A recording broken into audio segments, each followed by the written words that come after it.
Hello বন্ধুরা, Indian temples tour চ্যানেলে আপনাদের সকলকে স্বাগত। আমরা চলে এসেছি আরও একটি নতুন ভিডিওর সাথে। আজকে আমরা জেনে নেব ইঁদুরকেই কেন নিজের বাহন করলেন গণেশ। সমস্ত দেবী দেবতার কোনো না কোনো বাহন রয়েছে, তেমনি বিঘ্নহর্তা গণেশেরও বাহন হলো মূষক বা ইঁদুর। কিন্তু কিভাবে ও কেন ছোট্ট একটি মূষককে নিজের বাহন নির্বাচন করলেন গণেশ, তার নেপথ্যে একটি কাহিনী রয়েছে। মনে করা হয় ভাদ্র মাসের শুক্লপক্ষের চতুর্থী তিথিতে গণেশের জন্ম। এই কারণে এই দিন গণেশ চতুর্থী পালিত হয়ে থাকে। শাস্ত্রমতে পুজোর জন্য যে গণেশের মূর্তি আনবেন তাতে মূষক ও থাকতে হবে। মনে করা হয় ভাদ্র মাসের শুক্লপক্ষের চতুর্থী তিথিতে গণেশের জন্ম।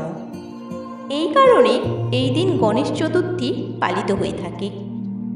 শাস্ত্রমতে পুজোর জন্য যে গণেশের মূর্তি আনবেন তাতে মূষক ও থাকতে হবে। মূষক কিভাবে গণেশের প্রিয় হয়ে উঠল সেটাই এখন আমি বলবো। পৌরাণিক কাহিনী অনুযায়ী গজমুখ নামক এক অতি ভয়ঙ্কর ও শক্তিশালী অসুর ছিল। নিজেকে সর্বশক্তিমান করে তুলতে, এমনকি দেবী দেবতাদের নিজের নিয়ন্ত্রণে রাখতে শিবের কঠোর তপস্যা করে সে। কয়েক বছর পর তার তপস্যায় প্রসন্ন হয়ে তাকে শিব দেখা দেন। শিবের আশীর্বাদে গজমুখ দৈবিক শক্তিতে পরিপূর্ণ হয়ে ওঠে। পাশাপাশি শিব আশীর্বাদ দেন যে কোনো অস্ত্র দিয়ে তাকে মারা যাবে না। শক্তির চাকচিক্যে গর্বিত হয়ে গজমুখ সকলের ওপর অত্যাচার চালাতে শুরু করে। শিব, বিষ্ণু, ব্রহ্মা ও গণেশ ছাড়া সমস্ত দেবী দেবতার উপর নির্যাতন শুরু করে সে। সকলকে নিজের পূজা করতে বলে গজমুখ। এরপর সমস্ত দেবী দেবতা ত্রিদেব ও গণেশের কাছে রক্ষার প্রার্থনা জানান। এরপর গণেশকে সেই অসুরকে জব্দ করার জন্য পাঠান শিব। গজমুখের সঙ্গে যুদ্ধ করে তাকে আহত করে দেন গণেশ, কিন্তু তা সত্ত্বেও গজমুখ দমে না। নিজেকে এক ইঁদুরে পরিণত করে গজমুখ। তার গণেশের দিকে আক্রমণের জন্য ছুটে যায়। গজমুখ গণেশের কাছে গেলেই তিনি লাফিয়ে ইঁদুররূপী গজমুখের উপর বসে পড়েন।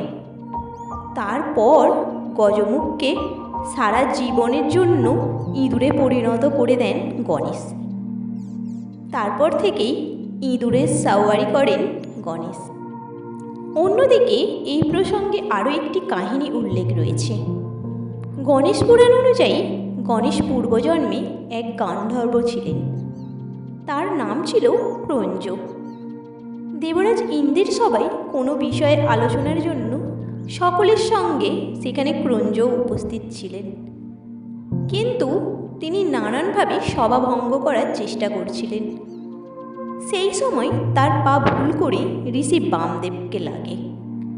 ঋষি রেগে গিয়ে ক্রঞ্জকে ইঁদুর হওয়ার অভিশাপ দিয়ে বসেন। এরপরই ক্রঞ্জ অজ্ঞান হয়ে বিশালাকৃতির ইঁদুর রূপ ক্রঞ্জ ঋষি পরাশরের আশ্রমে পড়ে যান এবং সেখানে উৎপাত শুরু করেন। বই, পোশাক, বাসন সমস্ত কিছু নষ্ট করে দেন ক্রঞ্জ। পরাশর ঋষির আবেদনে গণেশ ক্রঞ্জকে ধরার জন্য পাশ ফেলেন।